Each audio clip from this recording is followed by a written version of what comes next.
din sa botohan, nakita pa si Barzaga sa labas ng opisina ni Romualdez. Di umano, hindi siya pinapasok. I noticed nandito ka sa labas. Ano yun, ayaw kong papasukin? And then may pending meeting ako with Speaker Romualdez, kakausap niya. Siya parang mag-hi lang. Gusto kong sabihin sa kanya, bye-bye crocodile. No? Aasarin mo siya? Kasi natalo ko siya. Sabi ko, I call for the investigation of Speaker, tapos na-announce ko sa page ko na I will take Speaker's position. So, ngayon, mawala na siya Speaker. So, syempre, sasabihin ko, ganyan yung mangyayari sa ating mga corrupt na officials. But what was your basis for saying na corrupt si Speaker Romualdez, he should step down? Firstly, I have some personal knowledge. Even if I were to reveal everything, even if I were to show a whole video of him stealing money, he will not be imprisoned because he is the cousin of the president. Either nagnako siya ng hundreds of billions, so he's already wrong, or hiniyaan lang niyang manakaw yung hundreds of billions of flood control projects. Either way, he should also be investigated as Speaker if he failed to stop congressmen from stealing hundreds of billions under his watch. Bakit ka naglakas loob na magsalita? Everyone else, tahimik. And then here comes a Gen Z congressman, suddenly nagsasalita. Yes, I just wanted to see if I am capable of defeating Okay. most powerful people in the Philippines. Si Congressman Francisco Kiko Austria Barzaga, 27 years old at isa sa mga itinuturing na Gen Z congressman. Galing sa pamilya ng mga politiko, ang yumao niyang ama, si dating Congressman Elpidio P.D. Barzaga Jr. Mayor naman ngayon ng siyudad ng Dasmariñas sa Cavite ang kanyang ina, si Jennifer Jenny Austria Barzaga. Dahil dito, pinaratangan si Congressman Kiko na Nepo baby din. Binatikos dahil sa hayagang pagpapakita ng karangyaan sa social media. May lumutang din daw siyang mga litrato na para sa ilang mambabatas, unethical. They have an issue dun sa mga lewd photos mo raw, na may mga babae daw ba na nakalagay yung hita niya sa leeg mo. And then marami ka ring pinakitang mga karangyaan ng iyong lifestyle. Yes. So sinasabi nila, Nepo baby ka rin. Nepo baby ako.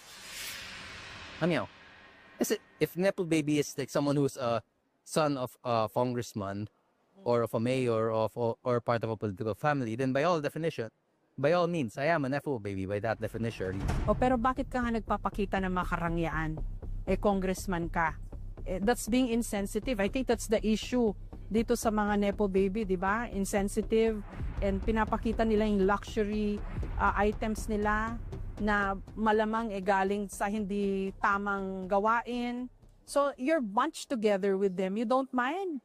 Firstly, it's not a luxury kasi yung mga nag-headlock na sa akin na babae, yung sa cosplay event yun, tapos kasama yun sa mga fan service nila. Like, pwede kang magpa-picture sa kanila na nakaganon, tapos bibigyan mo ng mga 100 pesos. So hindi lewd photo yon. Well, I mean, it is a lewd photo, but it's part of the cosplay culture. Ikaw ba malinis ka, coming from a political family too? Well, depends on what you define as clean. Me, I have not been involved in any cases. May isa pang puna ang kanyang mga kritiko. Ang inasal nito sa loob ng kamera. Meow, meow, meow, meow, meow, meow, meow, meow, meow, meow. Bakit ka daw ba meow ng meow? Kasi mahilig ako sa posa. Sabi ni Congresswoman Garin, di ba? Sana daw wag ka naman daw meow ng meow. So siguro medyo na-offend lang siya kasi nasama siya sa video tapos yung mga comments may mga against sa kanya. Pero ang resback naman nila sa'yo, you're not well.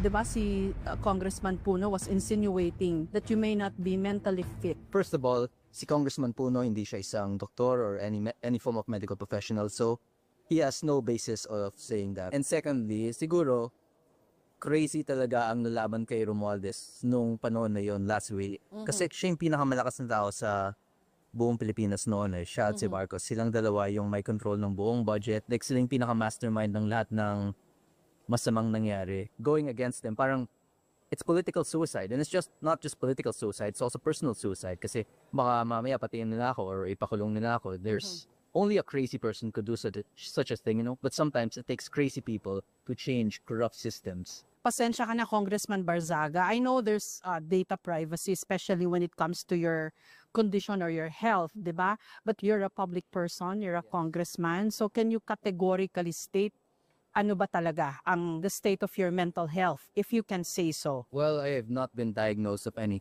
May mga iba-ibang nagsabi na baka ganito ka, or maybe you have some autism because of the different way I act. Pero all forms of neurological tests, I have passed. Do you promise not to steal? Huwag ka rin mangkukurakot? Wala mang congressman na hindi magsasabi na yes doon mo. If I promise that I would not steal, would you believe me? We will see.